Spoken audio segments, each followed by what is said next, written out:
delineato un comune nel quale non mi riconosco.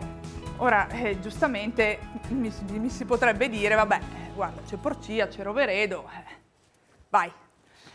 In realtà però c'è un problema, io qui voglio vivere e voglio che Fiume Veneto riscopra un comune migliore, voglio che i cittadini di Fiume Veneto sviluppino quel senso di appartenenza che è riscoprire la comunità. Allora mi chiedo come questo possa avvenire.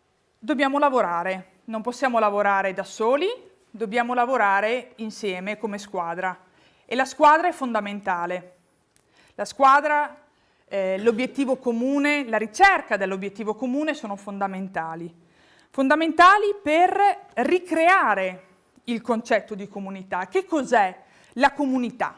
La comunità è anzitutto aggregazione. Nel nostro comune abbiamo le scuole, abbiamo la parrocchia, abbiamo le associazioni, abbiamo lo sport, le associazioni sportive. L'aggregazione si trova in tutti questi ambiti, in tutti questi enti, in tutte queste associazioni e ne abbiamo molte a Fiume Veneto. Io mi chiedo, tutte svolgono un lavoro egregio, io mi chiedo, e se le mettessimo insieme, se le aiutassimo a creare coesione e a lavorare insieme, io credo che il loro valore si moltiplicherebbe.